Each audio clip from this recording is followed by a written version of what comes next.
guys, good evening all of you. So guys, दिनैहाय आं मोनसे ओरैनो ब्लग मोनसे खालामनो नागिरदों आरोना गाइसमोन। बिराद गोबाव जाबाय ब्लग साबस्क्राइब कमेन्ट खालामना होदो बयबो आंनि भिडिअखौ नायदो गाइसमोन। मा खालामनो आरोना। थ' होमबा आंनि न'खौ खोन्थानोसै गाइसमोन। जोंना न' गोदान बानायगासिनो दं आरोना। बे न' गोदान बानायनायखौ नायदो आरो गाइसमोन।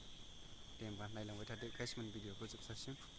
अन्नानै साबस्क्राइब लाइक कमेन्ट खालामनानै लकेसना बेनो लामाया बेनो आरोना जोंनि न' हाबनायनि लामाया नैबे जोंनि आमाइमोननि न' नैबे नै ओरैनिफ्राय फैयो आरोना गाइसमोन ओमफ्राय ओरै हाबनांगौ आरोना जोंनि न'नि ओरै हाबबानो नुगोन नै नायदो सोरबाफोर बेरायनो फैबा इयाव हाबफैबानो जाबाय डाइरेक्ट नै बेयाव दखान न' दंखायो नै नुगोन गाइसमोन नै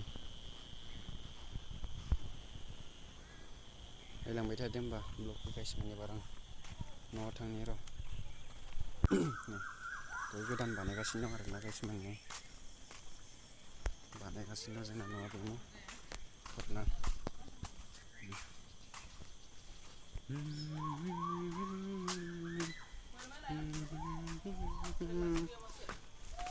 नै नायदो गाइसमोन जोंनि न'आ नै गोदान खालामगासिनो आरोना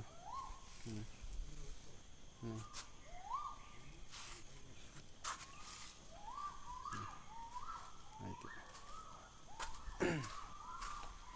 बेनो जोंना न'आ गाइसमोन बानायगासिनोसो दं आरोना जायाखै दाबो नायदो गाइसमोन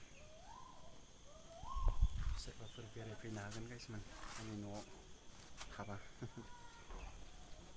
दे होमबा गाइसमोन बेनोसै भिडिअ'आ बास ओरैनोसो बानायदों भिडिअ'खौ ब्लग होयैनि थाखायनो